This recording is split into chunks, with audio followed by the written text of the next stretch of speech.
शेखर ई study में आप सभी का स्वागत है। प्रिय विद्यार्थियों, हमारे इस ऑनलाइन इंस्टीट्यूट के माध्यम से आप सभी को गणित और हिंदी विषय का आधारभूत तरीके से अध्यापन कराया जाता है, जिसमें कहीं अगर थोड़ी बहुत त्रुटि हो जाती है तो उसके लिए हम क्षमा प्रार्थी हैं और इस संबंध में आपके सुझाव आमंत्रित हैं। धन्यवाद।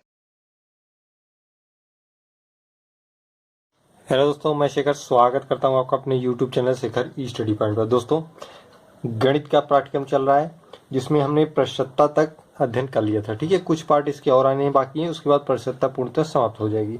ठीक, आपकी परीक्षा तिथि बदल चुकी है, यहाँ पुरानी परीक्षा तिथि रखी है। ठीक है, अब आपकी 15 या 16 अक्टूबर के मध्य परीक्षाएं होंगी। गणित 5 नंबर की आती है, आप जानते हैं। उसके बाद ग्राफ और तालिका आती है 10-10 नंबर की। ठीक, हम पूर्ण संख्याओं को देख चुके हैं, भिन्न तथा दशमलव को देख चुके हैं। उसी क्रम में आज प्रश्नता का अगला पार्ट होगा। 1-2 पार्ट में प्रश्नता पूर्णतः समाप्त हो जाएगी। फिर हम साधारण अंकगणितीय समीकरण, वर्ग एवं वर्गमूल, घातांक एवं घात और औसत पढ़ के पूरा गणित समाप्त कर देंगे। ठीक है, आइए शुरुआत करते हैं प्रश्नता का अगला पार्ट। देखिएगा, प्रश्नता का क्रम के अनुसार आज 23वां पार्ट है। ठीक है, प्रश्नता का जो भी 5वां 6वां भाग होगा ये। ठीक है, धीरे धीरे प्रश्नता आपकी समाप्ति की ओर है। कुछ ही प्रश्न और बचे हैं जिनकी परीक्षा में आने की संभावना है, उन्हें हम बता देते हैं। ठीक है, तो देखिए, पहला प्रश्न है आपका, चीनी के दाम में 40% की वृद्धि हो जाए तो उसके उपभोग में कितने प्रतिशत की कमी करनी पड़ेगी ताकि खर्च यथावत रहे। ठीक है, मतलब चीनी के दाम में अगर हम 40% की वृद्धि हो जाती है तो हम उसके उपभोग, मतलब उसके उपयोग में या उसका जो उपभोग कर रहे हैं हम, उसको जो किसी भी वस्तु में उसका हम जो उपयोग कर रहे हैं अपने लिए, उसमें हम कितनी कमी कर दें कि खर्च जो है हमारा यथावत रहे। मतलब दाम बढ़ गया है तो भी हम उतना ही खर्च रखें अपना। ठीक है, इसके लिए देखिए, जब भी इस तरीके का प्रश्न है, हालांकि फार्मूला होता है, फार्मूला आपको रटने की आवश्यकता नहीं है, बस सीधे सीधे मैं बता रहा हूँ। ये जो ऊपर का परसेंटेज दिया रहता है इसे आप ऊपर लिखेंगे, इसको पकड़ेंगे। वृद्धि दिया है कि कमी? वृद्धि दिया है, तो अगर वृद्धि दिया है तो इसी को हम 100 के साथ जोड़ के लिख देंगे। ठीक है, और गुणा कर देंगे 100 से, बस इतना ही करना है। ठीक है, 40, 140, 100। जैसे ही 100 से गुणा करेंगे परसेंटेज का मतलब खत्म हो जाएगा, 0 0 से कट जाएगा। ये हो जाएगा आपका 400/14। 14 2 में 28 होता है, आप जानते हैं। ठीक है, फिर 28 हो गया, 12, 120 बचा। ठीक, 14 8 में जाएगा, उसके बाद आपका बचेगा 4/7। ठीक है, 28 से 4/7%। जब इसको आप डिवाइड करेंगे तो, ठीक है, 14 2 में 28 होता है, 29 30, 12 आया, 120 आ गया। 14 फिर 8 में जाएगा, फिर आपका जो बचेगा 4/7, ये परसेंटेज बच जाएगा। ठीक है, तो उम्मीद करता हूँ समझ में आया होगा। ठीक है, अब देखिए, इसमें कंफ्यूज ना होइएगा, क्योंकि ये 28 से 8/14 होता था, हम इसको काट दिए हैं। ठीक है, 2 4 में 8, 2 7 में 14, तब 4/7 लिखे हैं। ऐसा ना सोचिएगा कि आप कैसे कर दिए, नहीं आ रहा है, तो ये काट भी सकते हैं। ठीक, इसे छोटा भी कर सकते हैं।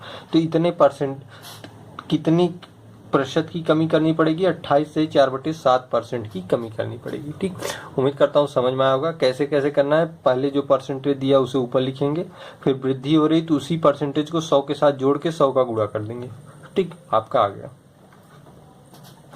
दूसरा प्रश्न देखिए, कह रहा है कि x y से 30% अधिक है तो y x से कितने परसेंट कम है। ठीक है, अगर x y से 30% अधिक है तो y x से कितने परसेंट कम है। मान लीजिए हम माना, ठीक है, y बराबर 100 मान लीजिए। ठीक है, हमने माना है, दिया नहीं है, लेकिन हमने मान लिया y बराबर 100। कह रहा है x y से 30% अधिक है, मतलब x जो है y से 30% अधिक।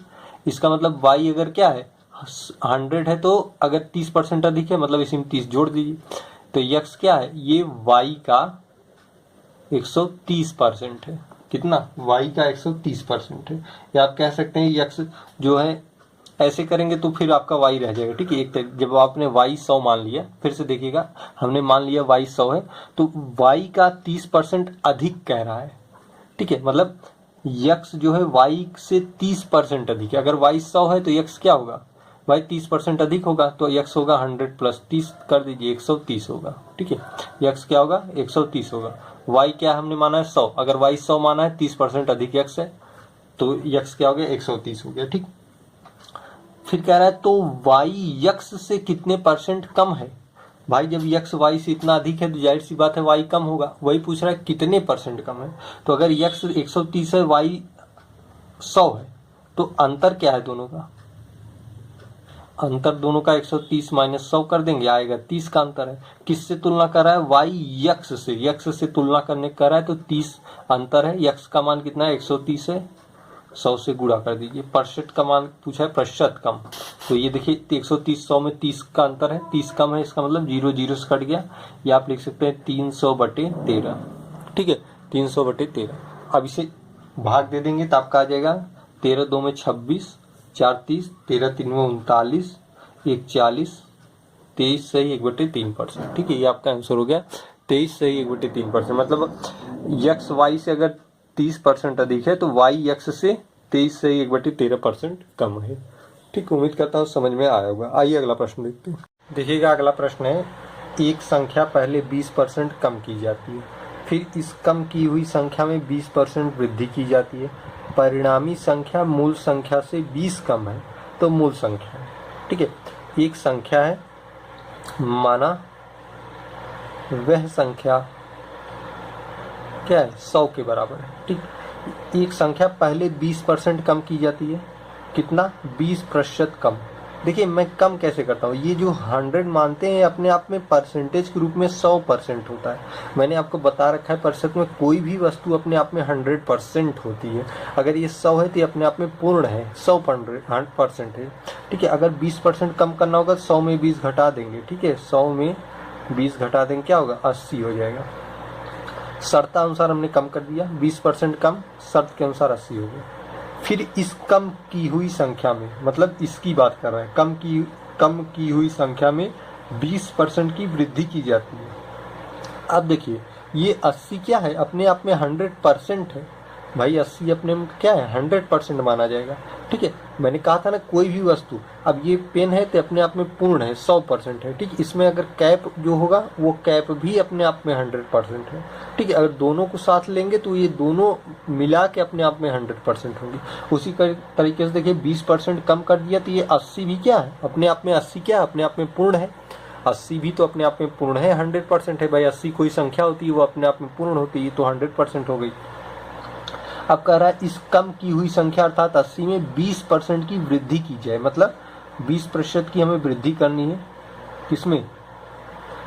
इस कम की हुई संख्या, मतलब 80 में हमें 20 की वृद्धि करनी है। 80 क्या अपने आप में 100% है, 20 की वृद्धि कर देंगे 120/100। 2 0 2 0 से कट गया, 12 8 में 96, 96 हो गया। ठीक है, ये आ गई आपकी संख्या। ये आपकी वह संख्या है जो आपने माना था। तो देखिए यहाँ कह रहा है परिणामी संख्या, मतलब 20% की वृद्धि की जाती है तो जो आता है परिणामी संख्या, कौन सी संख्या थी? 96। मूल संख्या से 20 कम है। मूल संख्या क्या है? हमने देखिए माना वह संख्या क्या है? 100 है, ये मूल संख्या है। और परिणामी संख्या 96 आई है। कह रहा है परिणामी संख्या मूल संख्या से 20 कम है। मतलब 100 परिणामी संख्या और मूल संख्या, देखिए परिणामी 96 है, मूल संख्या 100 है। इनका अंतर जो है, ये जो अंतर है 14 के बराबर है। लेकिन प्रश्नानुसार यही 14 किसके बराबर है? 20। ये देखिए 20 कम है, मतलब ये 14 किसके बराबर है? 20 के बराबर है। 14 किसके बराबर है? 20 के बराबर, क्योंकि कह रहा है ना परिणामी संख्या मूल संख्या से 20 कम है। अर्थात ये जो अंतर आ रहा है ये 14 किसके बराबर है? यहाँ प्रश्न में 20 के बराबर दिया है। किसके बराबर? 20 के बराबर। ठीक है, सॉरी देखिए 14 हमने लिख दिया। 96 और 100 में 4 ही का अंतर है। ठीक है, 96 और 100 में 4 का अंतर है, तो ये 4 किसके बराबर हो गया? 20 के बराबर हो गया। तो 1 बराबर क्या लिख सकते हैं? 5 लिख सकते हैं। 1 बराबर 5 लिख सकते हैं। पूछा कि मूल संख्या क्या होगी? जब 1 बराबर 5 तो 100 बराबर क्या? 5 गुणे 100, 500। मूल संख्या क्या हो गई आपकी? 500 हो गई। ठीक है, ये आपका आंसर हो गया। तो मूल संख्या क्या है? 500। करना कुछ नहीं, ध्यान से देखिएगा। हमने मान लिया मूल संख्या क्या? 100। ठीक है, ये माना है। ठीक है, जरूरी नहीं कि 100 ही आएगा, ये मान ले, हमने लिख दिया ना, माना वह संख्या 100। 20% कम कर दिया, 20% कम कर दिया, 80 हो गई। फिर कम की हुई संख्या में 20% वृद्धि। 20% वृद्धि किसमें होगी? इसमें होगी, ना कि इसमें, क्योंकि ये कम की हुई संख्या है। तो 20% की वृद्धि कर दी, 96 आ गई। अब कह रहा है कि परिणामी संख्या, मतलब ये जो 20% की वृद्धि की है उसके बाद जो संख्या आई वह मूल संख्या से 20 कम है, अर्थात ये दोनों का अंतर है वो 20 के बराबर है। भाई कम कम मतलब दोनों का अंतर निकालेंगे तभी तो पता चलेगा कम है, तो वो कम किसके बराबर, 20 के बराबर है। 4 बराबर 20, अंतर 4 है, 4 बराबर 20 तो 1 बराबर 5, 1 बराबर 5 बराबर 100 बराबर 500, ये आपका आंसर होगा। ठीक है, उम्मीद करता हूँ समझ में आ रहा होगा। अगला प्रश्न देखिए, 1 से 100 तक की उन संख्याओं की प्रतिशतता बताइए जिनके वर्ग का अंत्य अंक, अंत्य मतलब अंतिम अंक 4 है। ठीक है, 1 से 100 के बीच, 1 से 100 तक कहा है ना, तो 1 से 100 तक की उन संख्याओं की प्रतिशतता बताइए जिनके वर्ग का अंत्य अंक 4 है। मतलब 1 से 100 के बीच ऐसी संख्या है जिनके वर्ग का अंत्य अंक क्या हो, 4 होना चाहिए। देखिए 4 वर्ग का अंत्य अंक, ठीक है, अंत्य अंक तभी होगा, मैंने बता रखा है संख्या पद्धति में, जब इकाई का अंक क्या हो, या तो 2 हो या 8 हो। भाई 2 का वर्ग करेंगे, जब 2 का वर्ग करेंगे 2 का वर्ग क्या होता है, 2 का वर्ग 4 होता है। देखिए कहा है ना, जिसके वर्ग का अंत्य अंक 4 हो, देखिए अंतिम अंक 4 हो गया। 8 का वर्ग करिए, 8 का वर्ग क्या होता है, 64 होता है। देखिए अंत्य अंक 4 है ना, तो केवल 2 और 8 अगर इकाई में आएगा तो उसका वर्ग का अंत्य अंक 4 होगा, इतना आप जानते रहिए। अब आप 1 से 100 के बीच संख्याएं लिख दीजिए, एक तो होगा नहीं, 2, भाई 2 का वर्ग करेंगे 4, अंत्य अंक आ गया।